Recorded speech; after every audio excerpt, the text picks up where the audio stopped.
Washoe County Library System welcomes you to our weekly series, Art Town Tuesdays, presented by the Nevada Historical Society. This afternoon's topic is the Herald's Club with Neal Cobb. My name is Samantha, and I'm so happy to be here with you today. And now I would like to introduce Linda Burke with the Nevada Historical Society. Again, welcome and thank you. Thank you, Samantha. Good afternoon, everybody. I'm Linda Burke, Vice President of the Docent Council, a volunteer group at the Nevada Historical Society, Nevada's oldest cultural institution, located on the campus at University of Nevada, Reno, and now open Wednesdays to the public and Thursday and Friday by appointment. Today, I wish to introduce you to Neal Cobb and his presentation of Herald's Club. This celebrated casino was established in 1935 at 236 North Virginia Street and was owned by the Smith family, Pappy and his two sons, Harold and Raymond. Using their carnival background to entice business and evoke a fun atmosphere, Harold's Club began as a small fronting room onto Virginia Street and developed into the so-called world's largest casino. Neal Cobb is a native Nevadan who worked in the family photo business, served in the United States Navy and in various Washoe County positions, and on the City of Reno's Historical Resources Commission. He has been a long-term radio announcer and has been the host of the High Noon series since its inception for the Nevada Historical Society. He is the author of two books, Reno Now and Then, volumes 1 and 2, and incidentally also worked at Harold's Club as a craps dealer. I give you no better authority. Here is Neal Cobb and the Harold's Club. Thank everybody that's bothered to tune in on this. You don't put these things together not to have an audience, that's for darn sure, so do appreciate. At one of the Herald's Club pioneer meetings, Mary Price says, you know, we should at least have a plaque. He says, we have done so much at Herald's Club for the city, for the state, for the gaming industry. Well, that's what this program is about now. And so we're going to go through with the growth of a little city, the gaming industry, and the state of Nevada. Direct impacts on all of that. So away we go. We start off with a photograph. This is one that Jerry Fenwick sent off, got a postcard, cost him $150 for this thing. I was so proud of him for getting into that wallet of his, because that's not a daily event. And he bought this thing. So this is one of the best photos of the Reno Arch when it was having the wording, the Nevada's Transcontinental Highway Exposition from June 25th to August 1st of 1926. Of course, that is 27 because it didn't happen in 26. We didn't have the arch installed until October 23rd of 1926. So we've got a town, we've got divorce, the gaming hasn't been legalized yet, and you have a regular downtown. There's a furniture store, the Virginia Hotel, which is the Chase Block building where Herald's Club would eventually lease. You have the Elite on the corner, which later on would be the California Club, and then after a major remodel, the Colony. So this is where we start off with no gaming.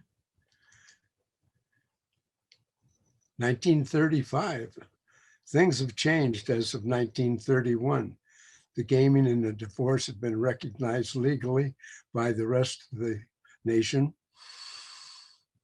We have the Reno Arch, and we no longer have the torches up on there, and we have this sign all by itself. And if you read the history on it, the sign had its problems. Number one, it was the first effort at neon, and they used a real dark tube in the center on the letters, and you couldn't see it more than a block off. So they had to change that. And they had to change something else, or not change it, but add it on. Where in the heck is this very popular motto, this biggest little city in the world? And so by the time 1935 was complete, we had Herald's Club. They had fixed most of the sign, but this is a better photo to really show you the dark centers in the lettering. Then we have the biggest little city in the world. And I think when this was put up in 29 and then put back up in 35, that it was absolutely accurate, because the town itself had a bigger reputation than we had as a physical town. So it was accurate. The Tango Club, the Reno Club, we got some changes on the street. We got the end of the trail. That was the dealers' little stop for lunches and so on, and loans if you wanted. You had a sign out on the front after this photo was taken with a policeman, and he had a stop sign on there and says, "We don't care what they do in Los Angeles." So we've always had a bit of humor in the signage and the business cards around the area. And here's what I was talking about. Los Angeles city limits.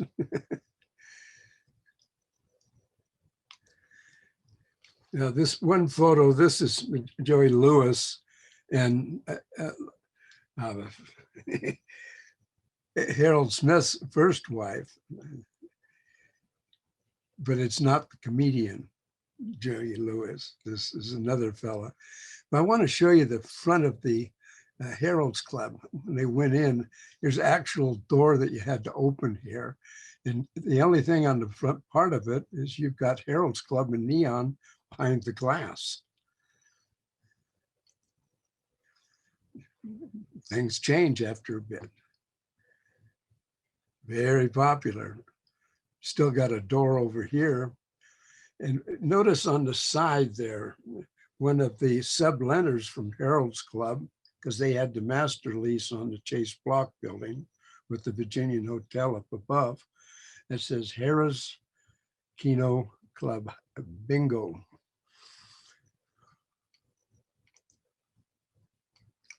Now we have a family portrait here. You got Pappy in the center. That's Raymond I. Smith. You got Harold S. right here and Raymond A. And in back there, you have their wives. And you'll notice that there's 4 women. You've got both of Raymond I.'s wives. These are the twins that were born in 47. That would be George and Betty Smith. This is Harold Smith Jr. here. And this is, I believe, Laura June. A better shot. This is all strictly Harold and his family.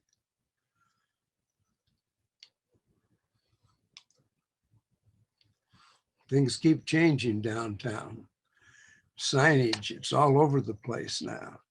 And if you hadn't made a stop at Tiny's Waffle Shop and watched them for a long time there, they actually the flapjacks there, but then they converted to 2 big old waffle machines. That was a little disappointing. You had the Western Wear shop there and the Monarch Cafe. Right on the top of the building is Harold's Club and an arrow pointing across the street. There's Harold's Club, there's the Tango Club. The Tango and Keno, they are one of the same. You have the unique cafe in the Block Inn on this other side. The Block Inn was before they had the little wall, and that was a place where all of the college kids, they would congregate. They had pool tables and so on. soft drinks. So where you went, you could entertain everybody. I like to show this one because it's 1939 and very few color photographs were taken in 1939. But if you were one of the oil companies, you had plenty of money. And this was a Union Oil postcard that they sent out. But it was a nice color shot of Reno's Arch. Promotions early on. This is Dolores Rose with Pappy Smith. She was the first woman dealer outside of the family itself. And Dorothy Smith, of course, in the family, Harold's wife, she was the very first female dealer. And they found that during World War II that the ladies were very, very popular, and it broke open one of the glass ceilings where women were really able to socialize in the casinos and so on, because you had women dealers there employed and so on. They're starting to loosen all of the rigid ruling that they had as far as etiquette or morals or whatever you wanted to go with. So this is fun. You notice that they've got silver dollars on the numbers, and this is the big wheel. And again, this is early. Look in the background. There's an open door. There's the hinges, the rest of it. You can see all of that stuff. And this was not Bertha, the elephant. This was a one from a circus. Here's Pappy with his wad of keys. Each one of those keys went to a separate pace slot machine. They were all numbered. I guess you could go down the chain and get to the right number, but that was a whole lot of work, and which they changed later with one master key and a trip mechanism to spin the machine around so that they could open it up on the back. And of course, you had security all over the place. But now you have gold leaf up in, as far as the lettering, and here's the Venetian blinds. You'll also notice on the bottom here, and that the tile stayed with them a long time, but this is the cap on the tile, and you'll just see coming up from the bottom is a large H for Harold's Club. And of course, something that is typical of World War II, they buy war bonds right here. Things are changing a little bit here. So you have this, another leasee. This was Johnson's giant burger shop that I've got the cursor on. I don't know if you guys can see it or not, but where it says the Virginian, look down and you'll see where it says hamburger shakes and so on. And they were able to serve right to the street, the open street. They had to move Harrah's and their bingo. And that's when they opened up the Harrah's Club after they took over from where the Mint was, in Frontier Club and so on. Those were all down there next to the First National Bank. But the Johnson family themselves, those restaurateurs, moved to Sacramento, and they started a restaurant there. And this was George Johnson, his wife, and his son, Eppie. And that was the beginning of Eppie's restaurant chain, which was very popular in California for many years. This one, I have a 16 by 20 hanging in my front room. And you can very clearly see this old boy in his brand new Packard. This is 1941. And he's cruising for chicks. He's looking around there. It's a brand new Packard. But you see all the junk on the side here, and another car blocking what would be the front of Harold's Club. Well, they wanted to change that for the postcard, but they didn't have color, as I pointed out before, unless you were an oil company. So here's what they did. They cleaned up the parts of the other cars and the junk that was there. They had to work with primary colors. So there was no such thing as a bright red Reno on the arch. And it was never, ever a brand new purple Packard. It's mixing your red and your blue together. But if you look at all the other colors, you can tell that's all that they had to work with. So that was it. This one is fun. This is inside the Herald's Club, one of the pace slot machines. These were the red pace, and I'll show you another delivery on that. But I have to refer back to Marsh Fay's book when he talked about Herald's Club and them being able to grow after they moved because they were adjacent properties, similar names, and right down to the same red slot machines. And so with all of the success that they were creating with the sign campaign, they were able to be good neighbors and take care of the overflow.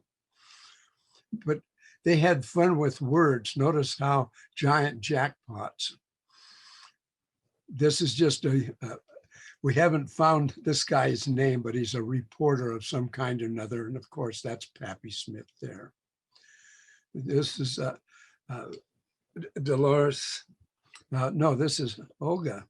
This is Raymond A's wife. And this is Pappy, who was a devout teetotaler, but he owned all of the bars and was general manager of Herald's Club. And of course, Pappy, he was the guy that kept, he was the glue that kept everything together because of the two different major differences in the personalities of both the sons. But you notice that we have this linoleum on the floor, and this is one of the our boys fighting in World War II that's having a break at Herald's Club. When the train stopped at the very beginning, the USO, and I can attest to this because my mom had me up about 4 o'clock in the morning picking up the donuts, and we were out there at the railroad depot with this table, and I had big time instructions: don't get into the donuts, they're for the boys.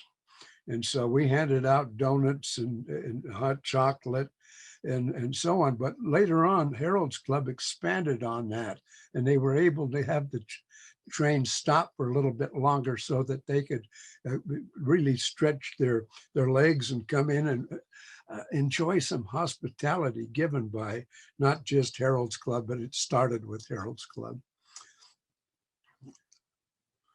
This is the inside of Herald's Club, mid-1940s, early 40s actually.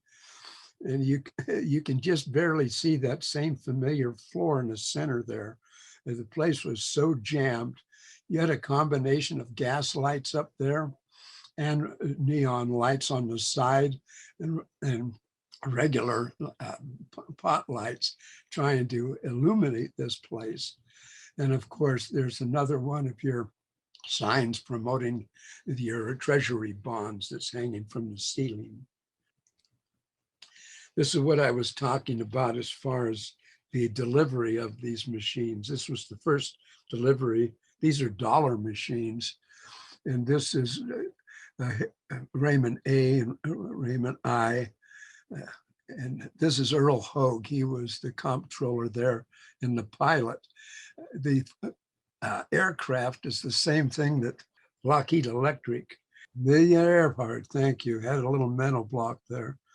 This is just a parade shot. You'll see in the background, this is the J.R. Bradley. And this corner here with this tiled roof, that was one of the buildings. They had one on each side of the railroad tracks, and there was a tunnel that went underneath there.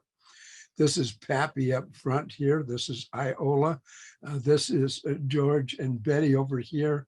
And Twyla is the youngest one.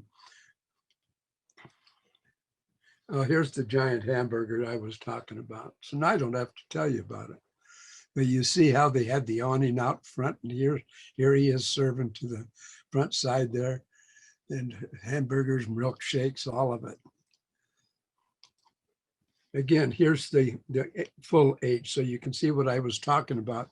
And even early on, they had these wonderful back paintings.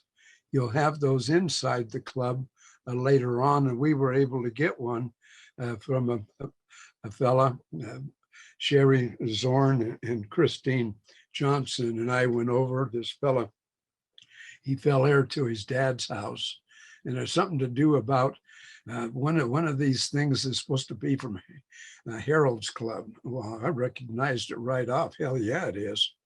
So he donated it, and it's up at the Historical Society now.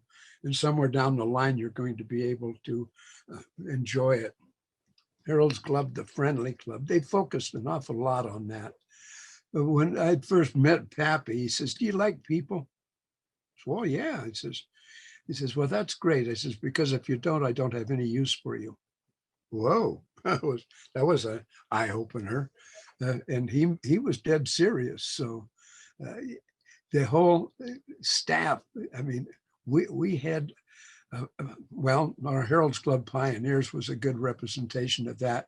We had some of the neatest people that were employees there, outgoing, the Joe Shalines and so on. That they formed different dance groups, and they did all kinds of stuff off, and they were part of the promotions that Harold would think up, and the way they went, we just did everything. Harold's Club at night. And this is before, this is part of Harris. Nevada Club was in before them. Now, this is a fun shot because you see all of these just very attractive ladies, and they're hanging out the windows to watch, and here's all the guys. Harold's Club had the power between he and Pop Southworth, Pappy and Pop Southworth. They were real good buddies. They could close Virginia Street with very little paperwork, if any. And so this is one of the promotions that they had with this beauty pageant. But what's really funny about this is Harold Jr., and he's hitting on one of the secretaries that's fully closed. So he was a chaser. A real nice guy, but he liked the ladies. He really did. This is fun. There's other changes on here. See where the Frontier Club is. I spent 4 years in the U.S. Navy, and the only tie that I know how to tie is inverted square knot.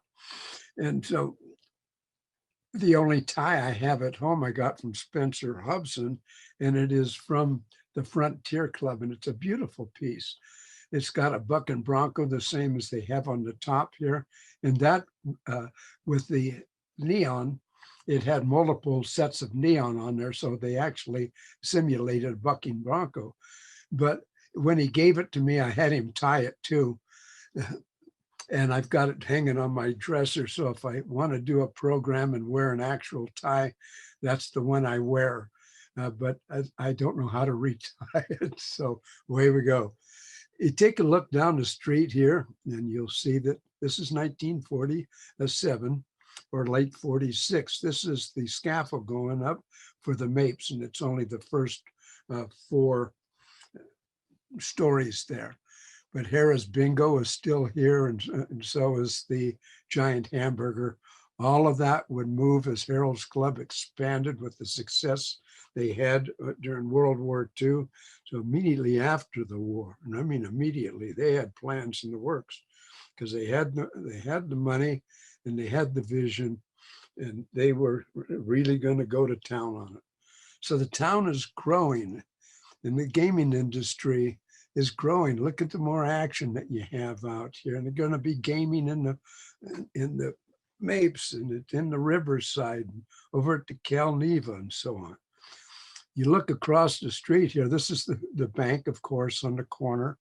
And then you just see that one building across the street, that was Skeel's drugstore.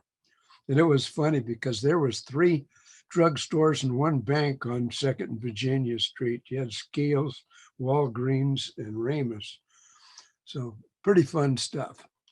It's not here no more, so we enjoyed it then, though.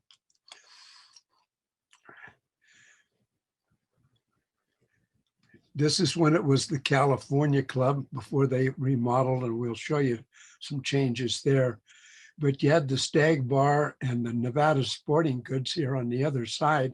Otherwise, it was the cigar shop and almost all other things that would play off of gaming, but they weren't allowed to go full-blown gaming until after the red line was broken in the 50s. And so, of course, they did with the prima donna, the horseshoe, and so on. But we had all kinds of things that went on, and they would be hanging banners to promote it. This one is Jamborino. We have a whole series of parade shots. They just, the whole town came out to enjoy this. And again, there's the Herald's Club sign up on the top over here. But one thing is going on, and this is the very beginning of Harrah's. They've moved. You see where Herald's is being painted on the side of the building. You still have the two painters up there on the scaffolding. So this was the beginning. They had eliminated the Johnson family and Bill Harrah and his concerns. And everybody was growing. Now it's complete. The whole sign is there. But you still have the Frontier Club. That's going to be changed pretty soon. This is a fun shot. We blew it up and focused on this truck. And when you crop this in like this, it really made the town look like it was smoking. It was really, really busy. Well, this was a daytime shot, and it was a normal town.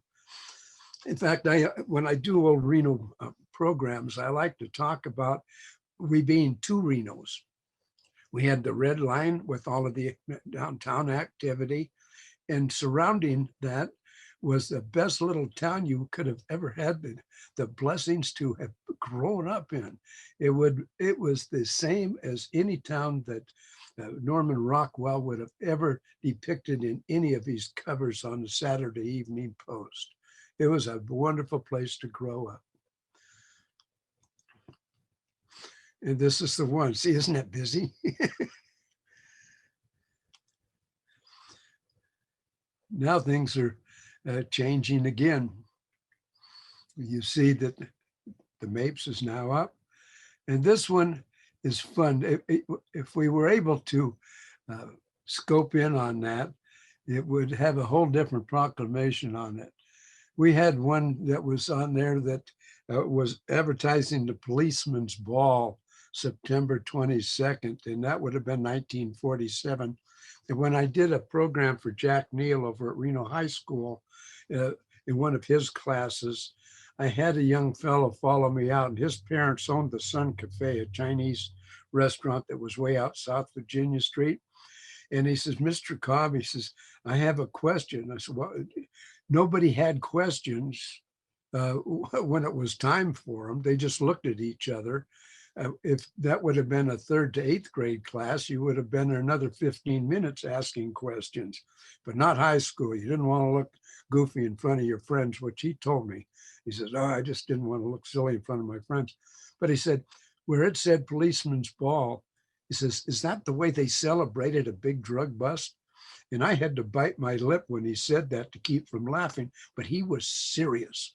And I had to tell him in no uncertain terms, I says, no, this was a chance for the policemen to show that they're part of this community also, and that they are put on a social event like this so they can raise money. And they're raising money for the PLA, which is the Police Athletic League. So he says, wow, he says, they should be doing something like that now. And I said, well, you got that part right. But that he was serious when he said that. And what a shame, isn't it? It's come to that. I like this one because now Harrah's is really starting on. This is the S on the bottom of the sign. The next one I'll show you, or when I get to it, is they'll have where that's blank, and they have the black separation signs. Well, they had what they had was simulating coins, dropping a stack of coins. You know, you can kind of play them down like cards or whatever. But they didn't. I don't think they were all that popular, but they put a lot of money into it. I love this one with here's a street scene like that, and there's a Duesenberg sitting there at the stoplight. You know, you saw every kind of a vehicle in this town. Then you saw all kinds of people that you would have never seen other places, like the entertainers that we had. Uh, they had no place else to go, so they walked the streets of Reno just like anybody else. We didn't make a big deal over them, no. They're just people. Just a nice black and white. And they still haven't got them coins up there. There's a nice parade that's going. Everybody showed up for the parades. This is a rodeo parade. And you can tell that just with the banners that are up on the top. This is a Dorothy and Harold. And here you have the management of Harold's Club. This was Dolores Rose, a little older in this, the first outside dealer.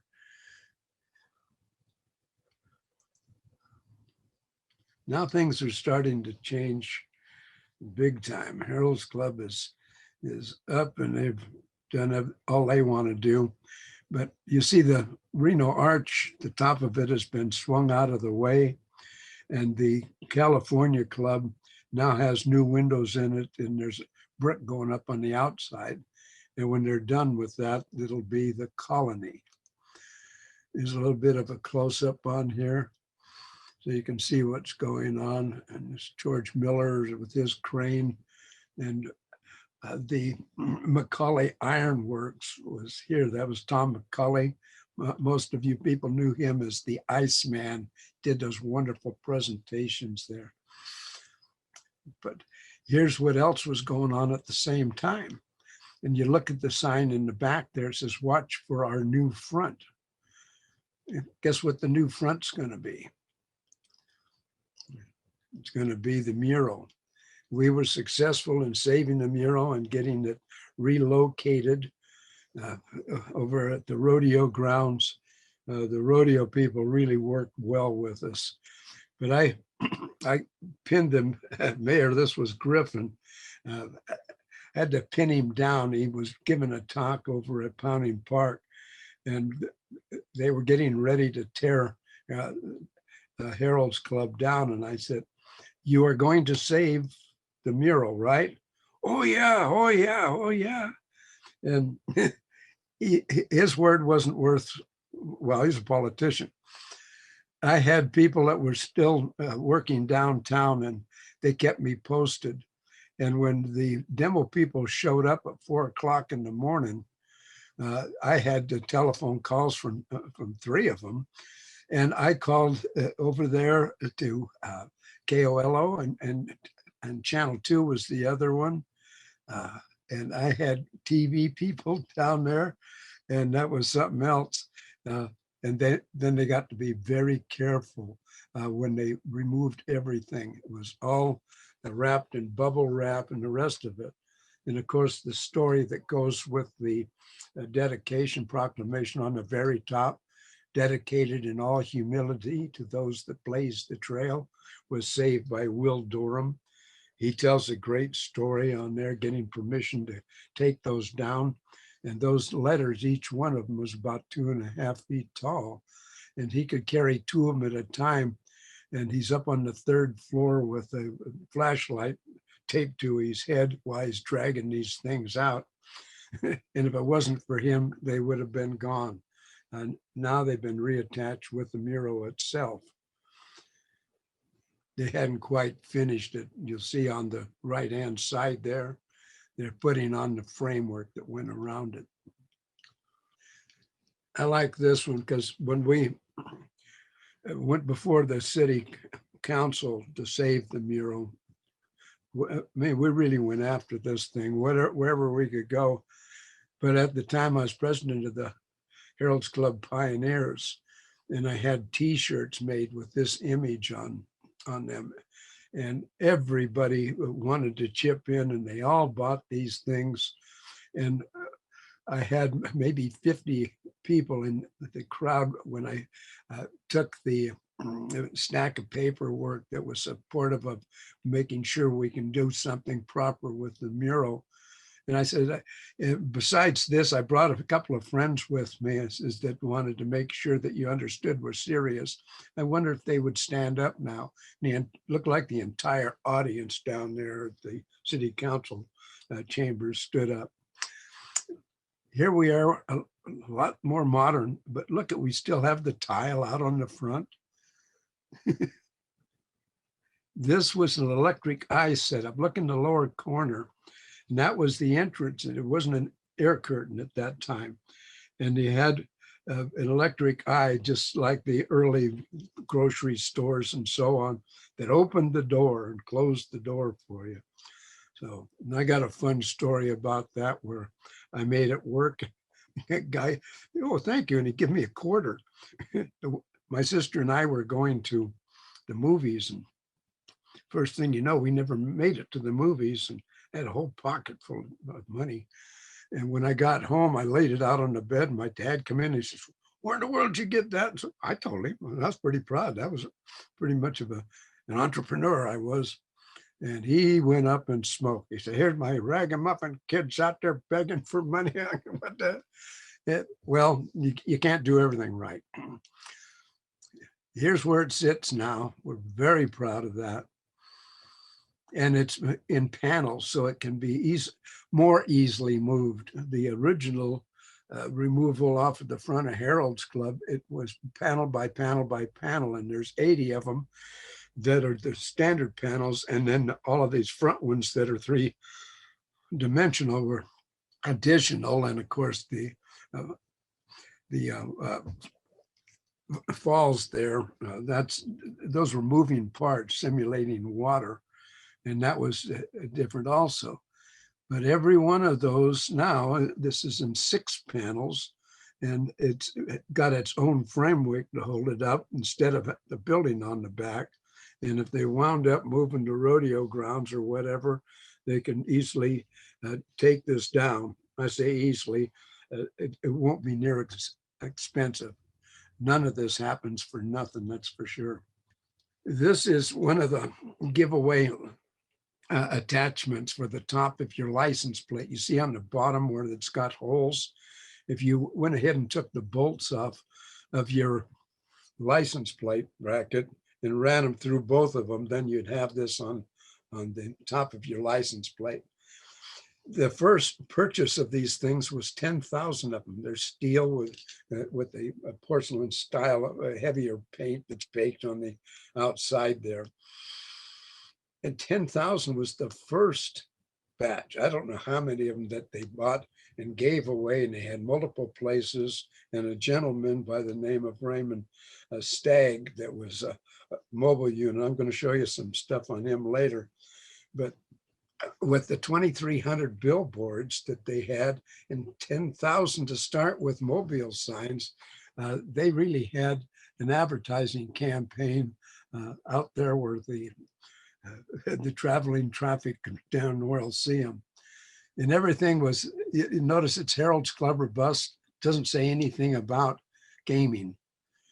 That was against the law at the time to advertise gaming. And people would come and want to see Harold's Club and then find out it was a major casino. So this was pretty fun. I don't know what they had envisioned. But here's a setup. This is the Buick that's inlaid with the silver dollars on that tooled leather and the horns and stuff. This is, of course, a patched together photograph, but you can see the one truck behind, and it's got one of these plates on the front of it. But if you look up above, it's a simulated Conestoga wagon, but on a truck. And this was Raymond Stagg's. This is he with his wife out there doing his job. And you'll notice that there's a trailer that they're pulling behind the truck. And it was absolutely jam-packed with these steel advertising plates. Look at the bottom of the Buick. That's how you could go ahead and put it on the front. but he got out there and worked hard. But there's a bit of a story that goes with Raymond Stagg. He was the original owner of the Roaring Camp when it was over on Lake Street. And in 49, he ran into a little bit of a problem with one of the machines, and Harold's Club was already trying to buy the Roaring Camp, the name, the whole works, and the gun collection. And of course, the gun collection had a bit of a history itself. The original part of the gun collection was owned by Tom Mix, an early Western movie star. But this is a great photo that I fell upon a little later. I was tickled when I saw what it was. But here we're up at Virginia City, and this pickup truck, he was able to give away these signs also for anybody who went to Virginia City. Notice that he's got the Herald's Club. This is cut out of plyboard, and he's got the same thing as the license or the attachment to the license plate would have. The Herald's Club. The Reno Arcade, by the Reno Arch is what it says, not arcade. One of my Herald's Club pioneers, she brought this in. She was pretty tickled with what was going on. With the suggestion with Mary Price, somebody had to go after all of this.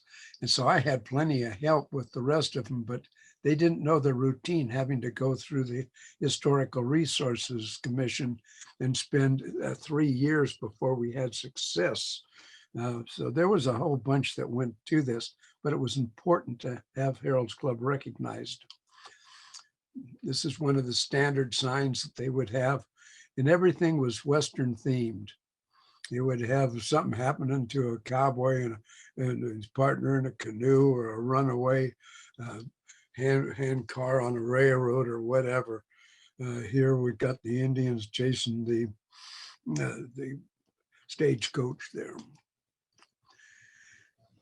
We also fell heir to something else, and Steve Ellison was able to go with the lead that I had given him, where I worked on a bunch of photos that were in an album, the recipients of the Herald's Club scholarship awards. And what he wanted to do is clean up this. Eric, I'm talking about Eric Moody talked me into this, is these photos were chipped and bent and pretty bent up. And what I did is I glued all kinds of pieces together and then got them in glassines and so on. And it was Terry Oliver that had brought him up to the Historical Society. He says, hey, he's looking around in a back room and he found these things. And so he decided to bring them over here. Well, when I told that story to Steve, he says, well, I wonder if the people over at Fitzgerald's now that wound up with all of that might have that. So he talked to the big manager of the whole darn place. He said, oh, no, there's nothing like that up here. There's da. But a week later, he calls Steve and he says, you know, you got my curiosity up. And he said, and what I found you want to see. So I had myself and Dwayne Kling and Steve were invited to come down and take a look at what he had. And these are the scrapbooks, not necessarily scrapbooks, but the physical proof that they had put up the sign where they put it. You'll see that there's a highway marker there. It's Watson, California on this one, and it's Monterey County and so on. And they will have a name on there. There's Alfred on the top. I wonder if I can get this off of there. Yeah, you see Alfred Costa, and he's at where his address, Route 4. Well, what they would do is go out and they would find places that would make good locations for signs, and they would lease the properties. But this guy that went ahead and painted these signs and put up the other signs, painted those, he needed to be able to get paid. So what he did is he took pictures of every one of them, then labeled them. And so here was the proof. Well, here's all of this stuff that with the payments and the rest of it and all this. And so those are now all up, compliments of Steve going down there, backbreaking work, pulling them out there, loading them in his truck and bringing them up to the Historical Society. Now you have written proof of, well, photo proof of all of this stuff. So this is great. Big signs like this: visit Harold's Club in Reno. And this other side would say it's a friendly club. And here we have, this is the Chuckaluck. And you would put your put your money down on the high, low, or whatever. Any of the dealers, I dealt crap there for 3 years, but you had to be able to play, deal the other games. So you would wind up breaking somebody for one reason or another. Somebody gets sick and have you go over and sit in on a 21 table or the Chuckaluck table. I like the Chuckaluck. It was fun.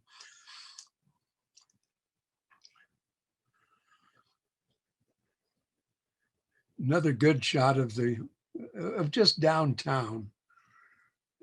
The bank is all dressed up for the rodeo. We still haven't got a shot of those coins for the Harris, do we? We're not getting them there. Like I said, they could close down Virginia Street for any reason at all. You'll notice that the concrete down below is real fancy concrete. Now, that would be in the alleys, Lincoln and Douglas Alley, and they advertise that the streets were paved with gold, which wasn't quite true. It was gold ore that was the base underneath it, but they had silver dollars embossed in there. But he's at the very end of Douglas Alley and Virginia Street in this photo. Of course, this is Pappy Smith. And what he's got the Marine Corps band right there in front of Harold's Club. Let's set it down, boy. And they were patriots. Anything to do with the military, they just really took care of them. When we had Stead going and the rest of it, the graduating classes, they would do special things for them, the same as Jesse Beck would down at the Riverside. Those were, in fact, Jesse Beck or her husband had the Keno to start with in Harold's Club. And then as things changed, they wound up buying the Riverside and Jesse wound up with it. But she was also a big supporter of all of this. This is my good friend, George Kerr. He was the staff photographer there from 57 until they sold the club in 1970. This is the alleyway. It just shows Harold's Club, the eighth wonder of the world.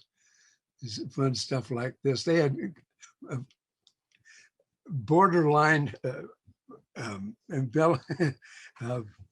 storytelling embellishments on something that wasn't quite true, but it looked good in print or in neon. You have the Sierra Turf Club. And I wanted this one shot in there because that was one of the places that you could go in and they still had the barrel with the pickles in there and they made the best pastrami sandwiches ever. And next door is the wine house. And I'll tell you what, it didn't have a lot of atmosphere, but it had a lot of great paintings and they had super spaghetti. Harold's Club, this is Pigeonhole Parking. Here's the whole building. And if you haven't seen the movie Five Against the House with Brian Keith and Kim Novak and Montgomery Clift, you're really missing out. It was filmed 1955 and it was the robbing of Harold's Club. And it's available on any one of these internet places that have old movies. Here's along the railroad tracks, that side. Any place that you could put a sign, they had a sign. In fact, we had Pete and Dagmar were the two bakers that were up on the 5th floor, and they made some of the best pastries ever. They had a banana nut cake that was to die for. But there, it became so popular with people buying these cakes, stuff for their birthdays and the rest of it, that Harold's Club, of course, had their own packaging that it said Harold's Club all over it. So take advantage of anything to get the name out. This is a shot that is fairly rare as far as the angle when you can shoot directly down like that. And George Kerr's assistant, Bev Pomeroy, she was just a gorgeous girl, an hourglass figure and great big old brown eyes that would melt you. And they were working on Harrah's Club, doing a little bit of change up, and they had this man lift. And so she went down and she bat her eyes and looked at the guy and says, "Is there any way you could take me up there so I could take a picture?" "Oh yeah, for you." So, but I got to go long now for safety's sake. So in any case, she got this photograph. Now we're going to a 7th floor. There was a couple of other things that were going on during the beginning of Harold's Club.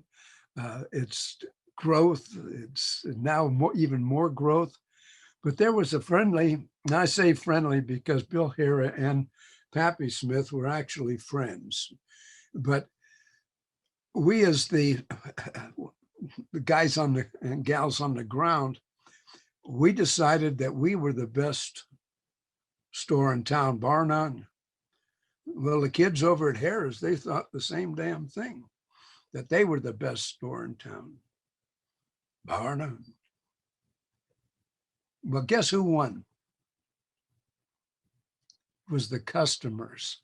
We laid out the most friendly, accommodating staff. Everybody was smiling. Everybody was glad to see the people that bothered to come in and patronize our shop there. And our shop, of course, was rather large. That was Harold's Club. But this is the kind of a thing that got out through the rest of the advertising. You got to go to Reno. He says, it is a friendly place. And we damn well proved it when they got here. So now it's Harold's Club for Fun, world's largest. You know, that was a fact. At the time that this was taken, we were the world's largest casino in the world, the entire world. Something to be proud of. Other changes. I love this one because of that Conestoga wagon out front. You got to see Fort Smith. And that's where, of course, where the up on the 7th floor. Well, they changed that around after this. Most all of the guns and everything. We did have the 7th floor showroom when I was working there in the early 60s, 1, 2, and 3.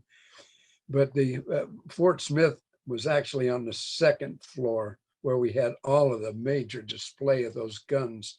And they also had them in the display windows out in the front. And they just really covered the bases there. This, of course, is that roaring camp over there on Lake Street that I told you about.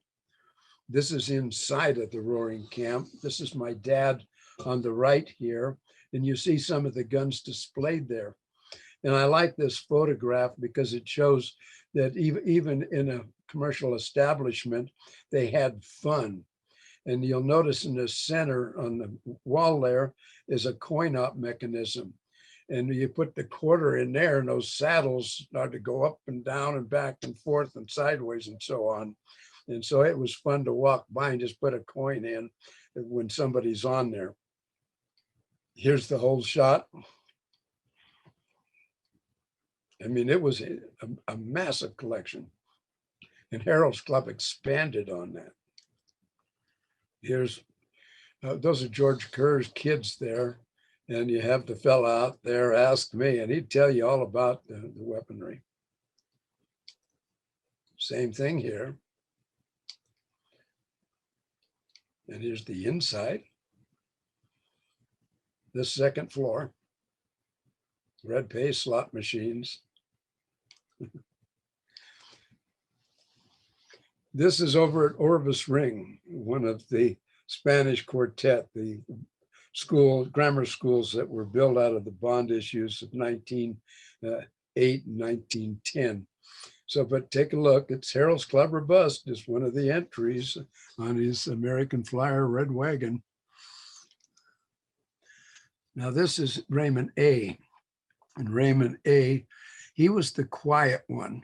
And he was high up in the Civil Air Patrol.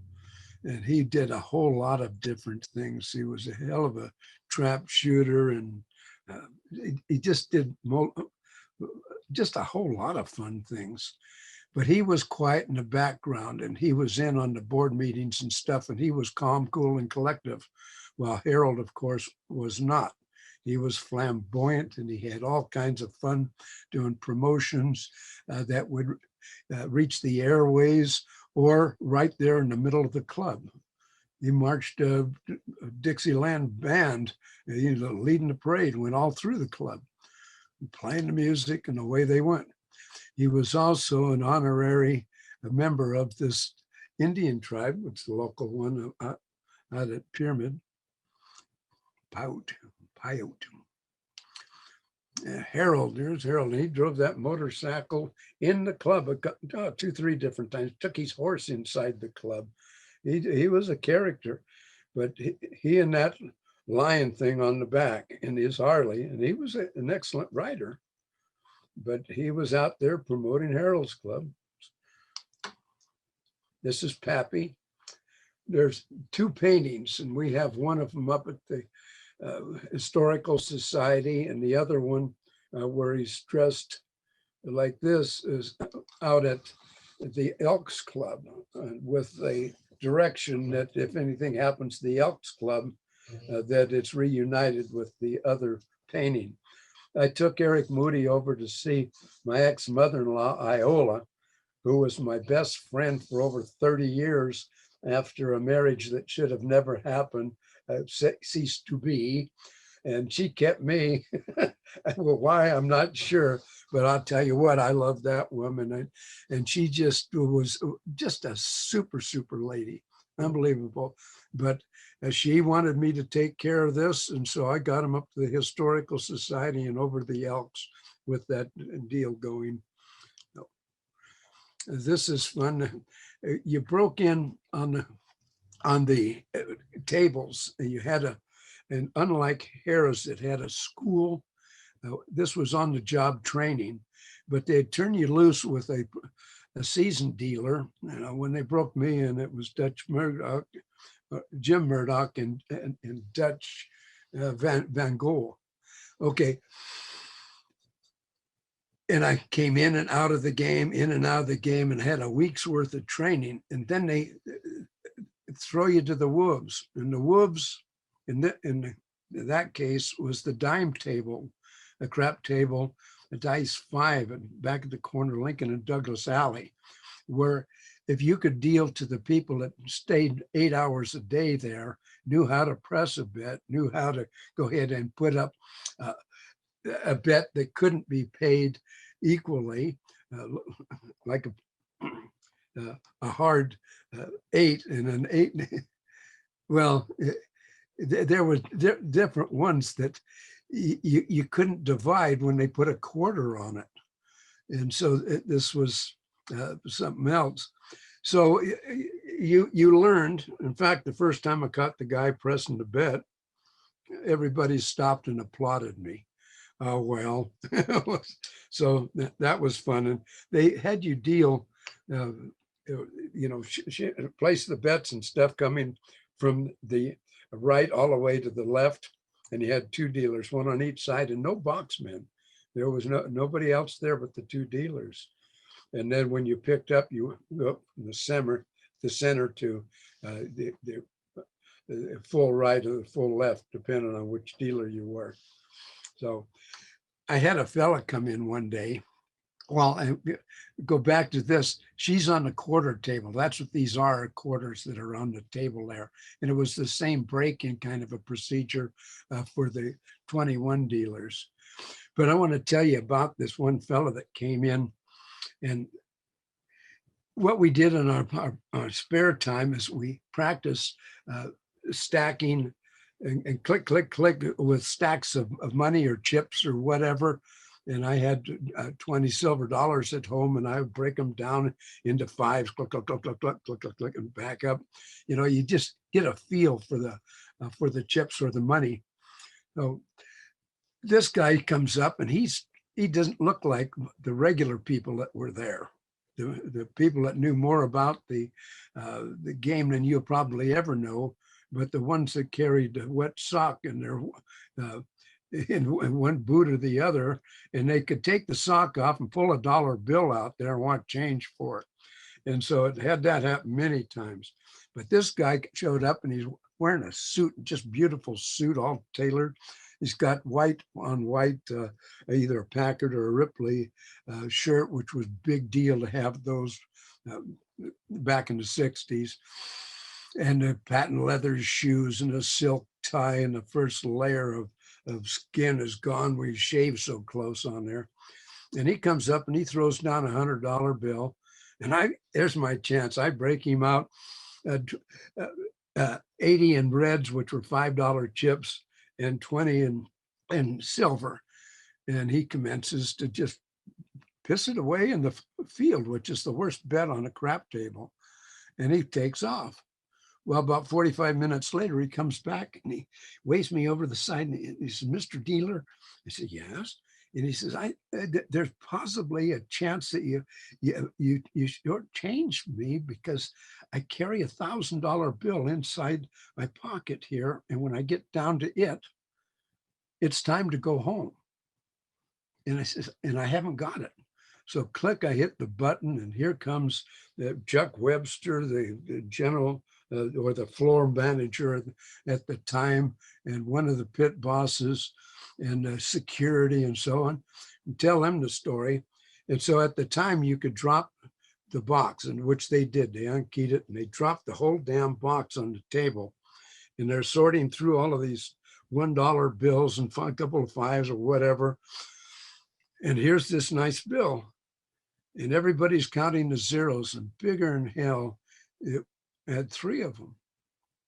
And I was the laughing stock. I said, there was a grape chain or that was instant. It was better than the internet, because every club in town knew what a dealer over at Harold's Club had done. So they come over and say, "Oh, I just got to have a look at you." It was something else. But lo and behold, that $1,000 bill was there, and they went ahead and just handed it to him with apologies. And so he was off to the races, happy as hell. But it's things like that happen to all dealers, probably more to the bartenders. This is a stagecoach all done up for one of the parades. Harold's Club, we're buzzing on the top. Here we've got the modern day.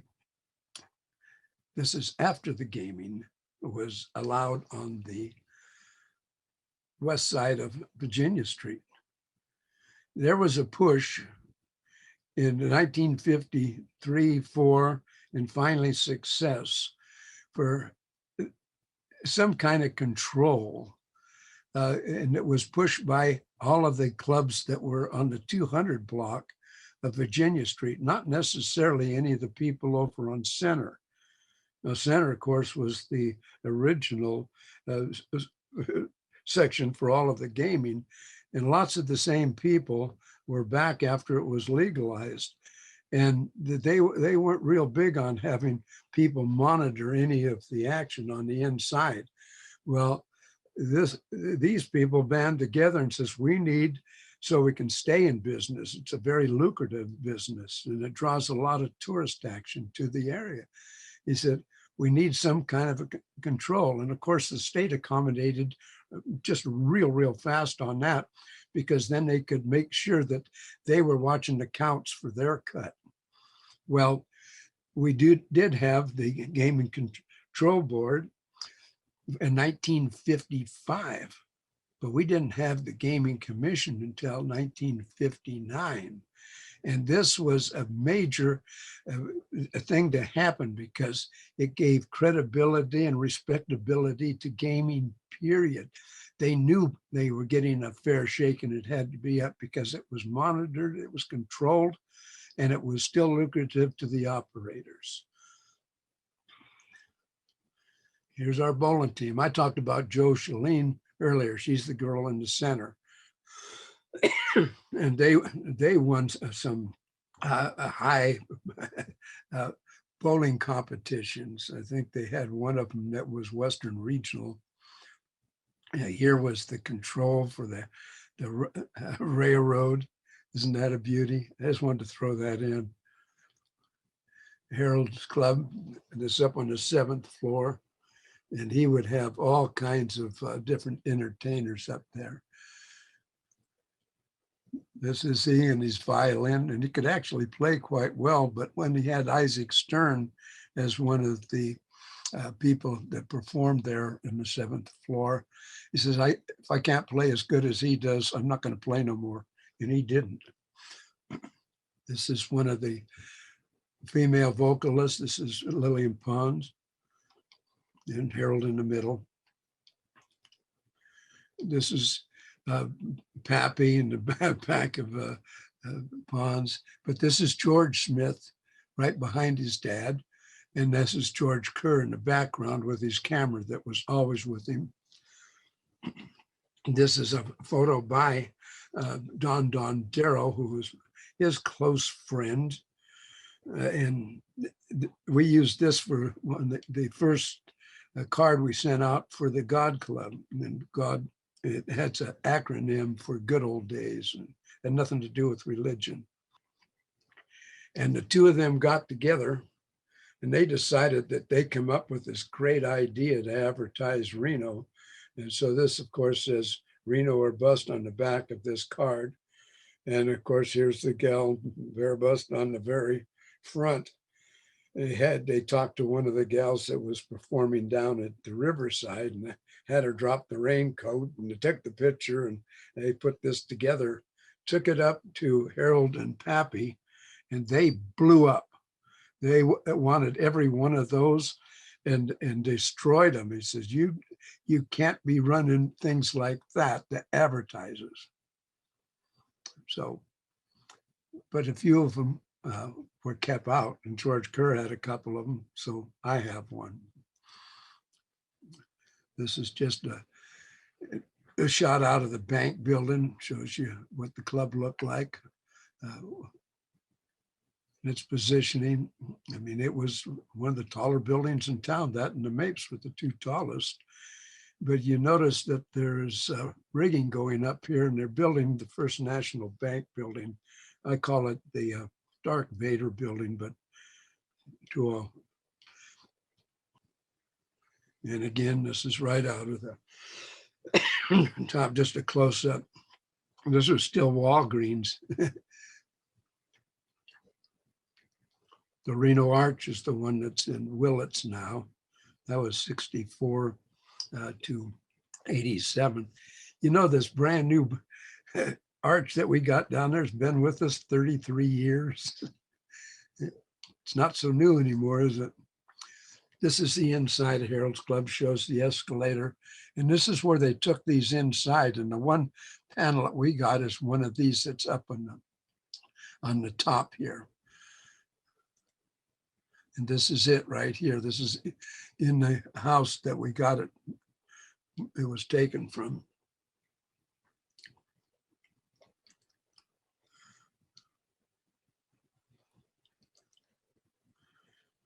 Great advertising. More of these plates were removed, and they were real heavy duty. But they if you stacked them more than 20 high, the bottom one would break. They weren't all that strong. You see, there's a crack on the side of this one. This is something else that I fell heir to that I donated to the Historical Society, and it's talking about is, this is a printing arrangement. This is as many as 20,000 visitors daily at Harold's Club. Another one of the signs, Herald's Club for Fun. Then you get into the Herald's Club Pony Express. Nice color photo of it. Herald's Club introduces Dennis, Seattle, Washington. We're out at the gun club. This is one of the shooters. Here's the facility. Here's where they're located, in the same facility right here, but this is the Pyramid Highway. Doesn't look like that anymore, does it? This getting into the Olympics, 1960. This was a nice shot underneath the arch, and they supported the Olympics in lots of ways. In the front of Harris, they had these signs and stuff up here. Then you had the Olympic room at the riverside and so on.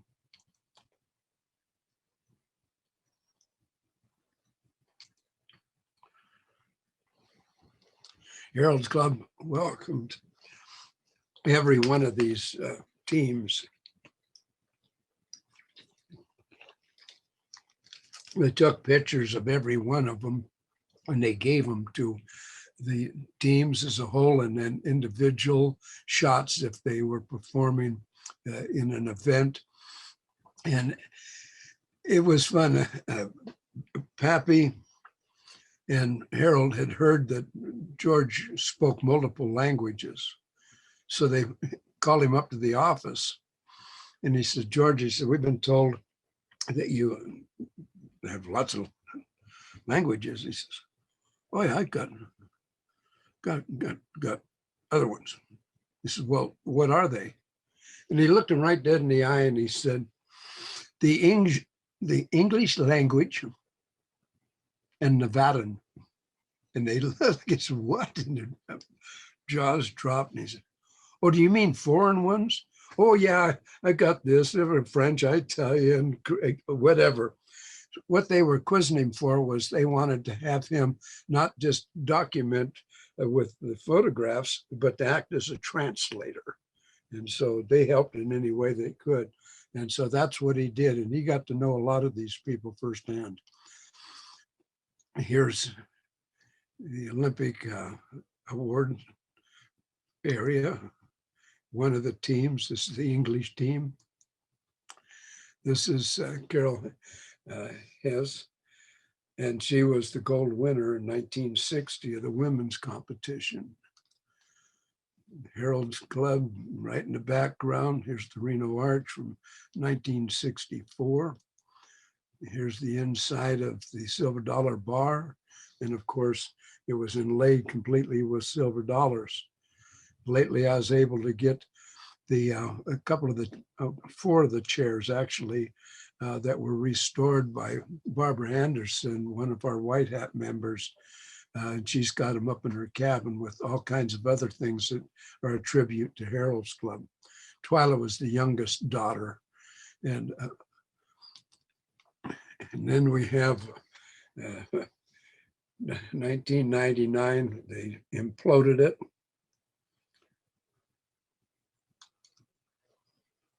Here's what it looked like after all of its success.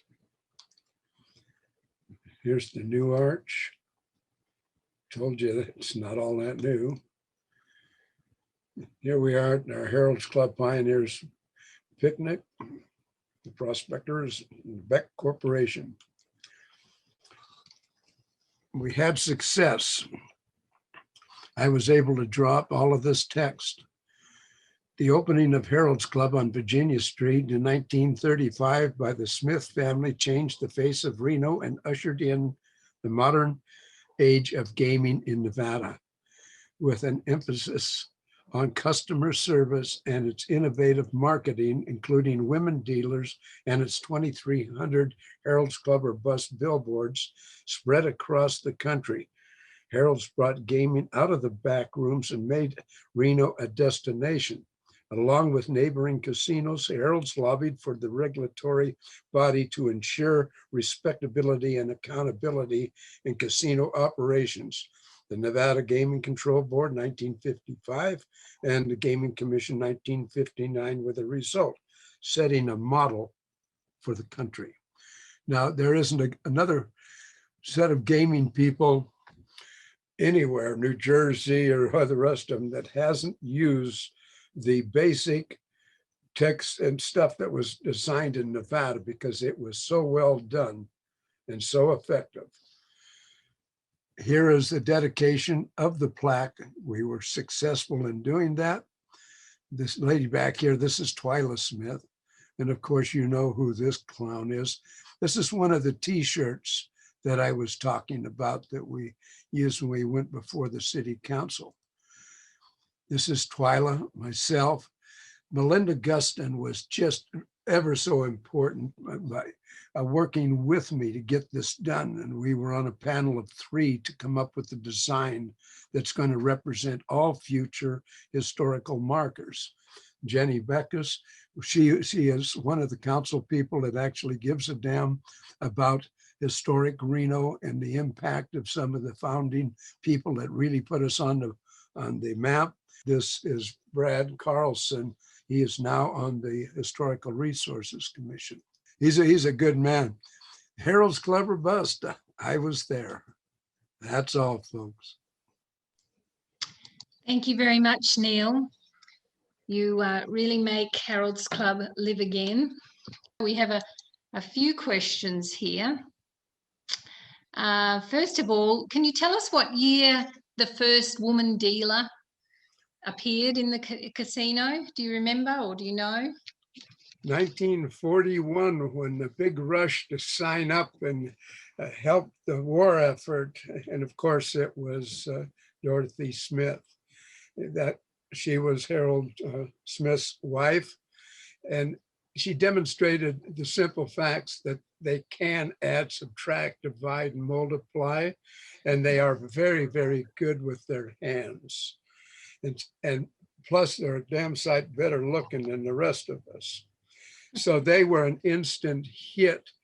You notice that Dolores Rose, she was on the big wheel. It took just a while to be able to train them as crap dealers and 21 dealers, but it all progressed rather rapidly. But it started off with Dorothy Smith, 1941. Another question, where on the fairgrounds is the mural? Can you describe that? If you slow down while you're driving past on Wells Avenue, you can take a peek over there and you can see it.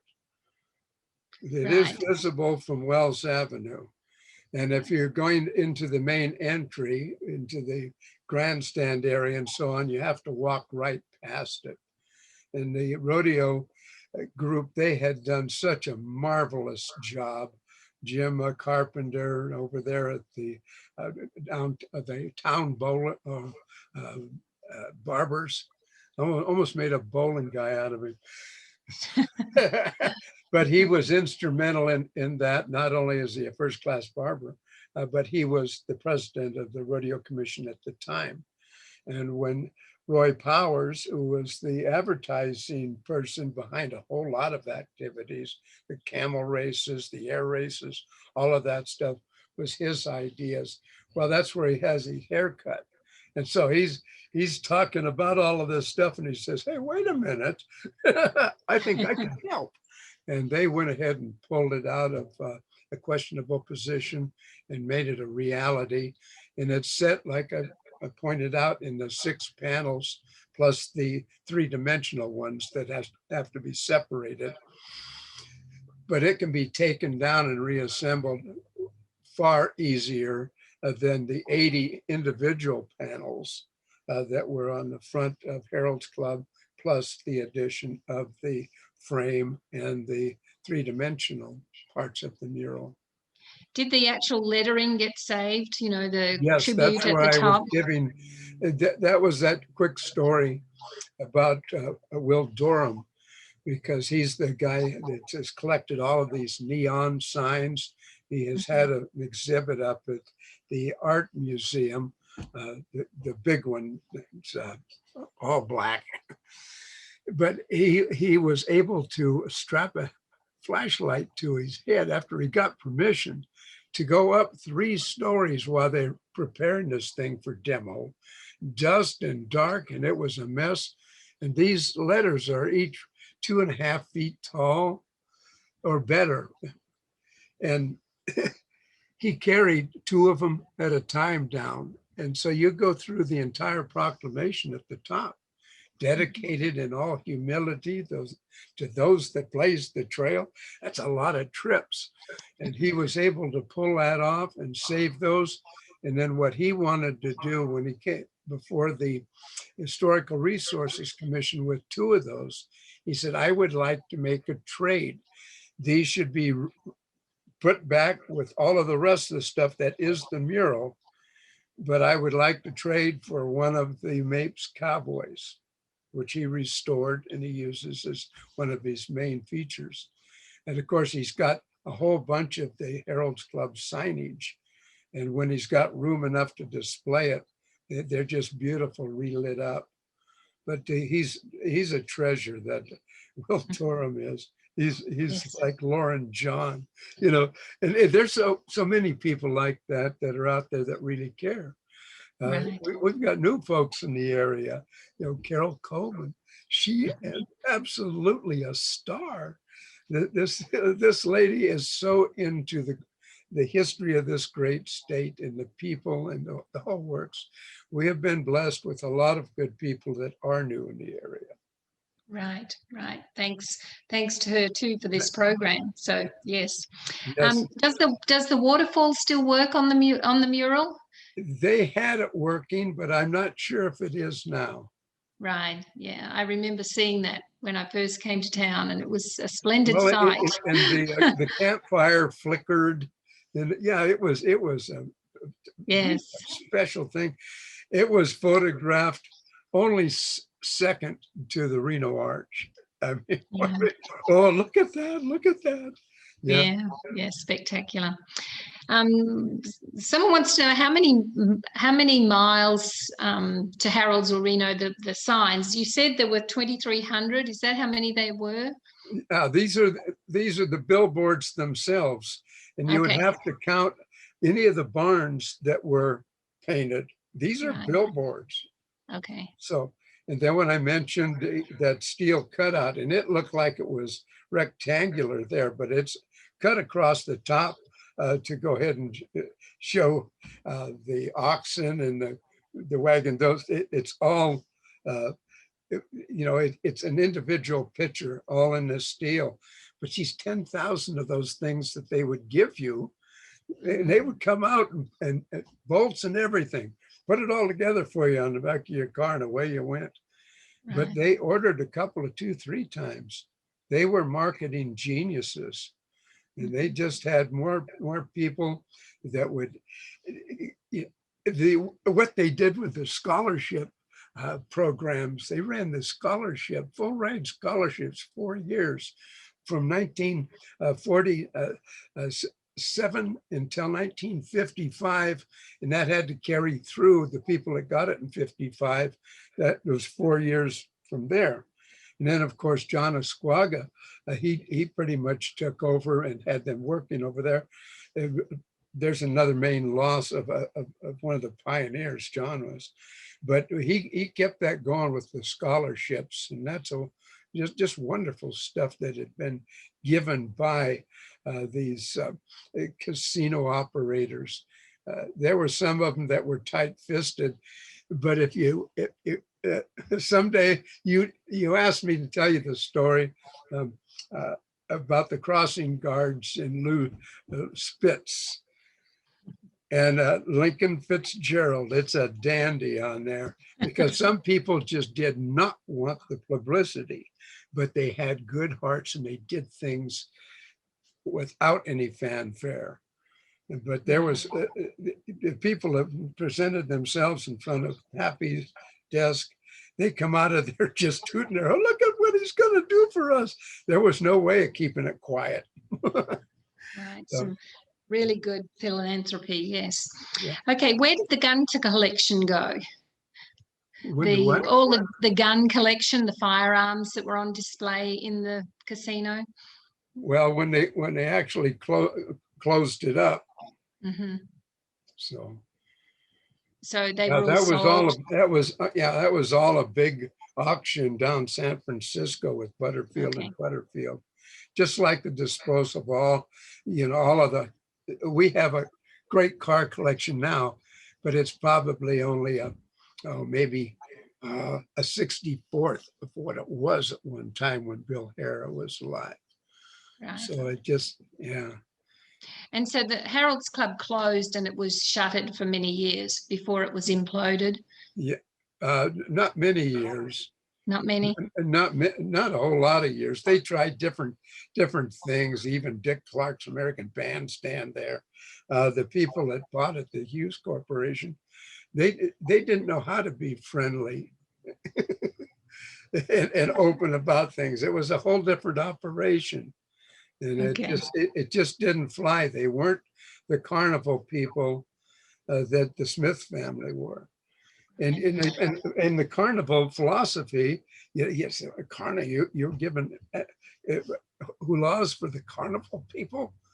Well, yes, he says they know the basics. They know people, number one, and they know that you have to send out winners to get players, plain and simple.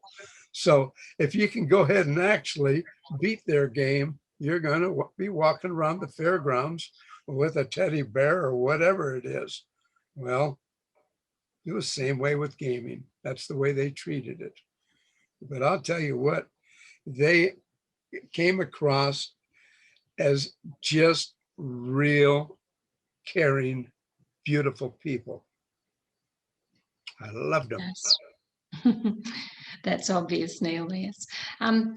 Was there a book published, Pioneer Nevada, published by Harold's Club? Yes, and I was a little surprised that I didn't cover it in the program, but there's so much stuff and you get jumping around.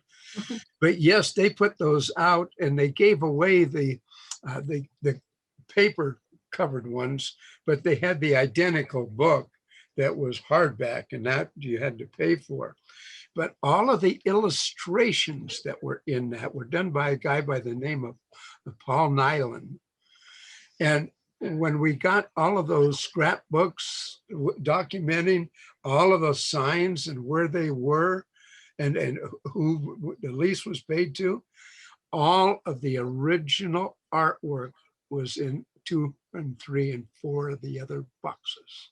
And those are all at the Historical Society right now too. Everything was brought up. We were very grateful to the manager that was down there. Saved a Fitzgerald, treasure. and then went to Whitney Peak, I guess. Yeah. That's But wonderful. yeah, they're there and just beautiful things. You see Well, them that on encourages everyone to go visit and check well, out the yeah. collection. Well, eventually when And it's on sooner or display. later, when they get more staff, they got hurt real bad by the pandemic, and it just, criminy. We only got 2 staff members now. If it wasn't for you docents, well, it was actually that way before we lost a whole bunch of staff. But if you don't have the docents, you have not got an operating museum or a reference area. You just haven't got it. We got both at the Historical Society. Yeah. Okay. And just before we go, and thank you again, Neil, the library wants us to tell everyone that the movie that you mentioned, 5 Against the House, is available from the Washoe County Library System. So, and you'll get a bang out of it. It was well done, and they have big stars in there. And then, of course, the security guard that got duped into stuff, that was Broderick Crawford. It was, and he played a. Well, I was going to be don't give it away. colorful with my description. He didn't look like the smartest match in the book. Well, thank you, Neil. We'll leave you with that laughter. And Okay. thank you again to Washoe County Library and to Carol Coleman, and turn it back to Samantha. And I'm going back to Toastmasters. God, I listened to myself there. That's terrible.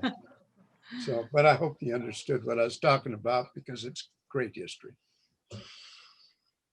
It was. Thank you all for joining us. I'd like to let you know that we do have both volumes of Reno Now and Then by Neal Cobb available for checkout at our library, as well as Pioneer Nevada is available for reference only at several locations.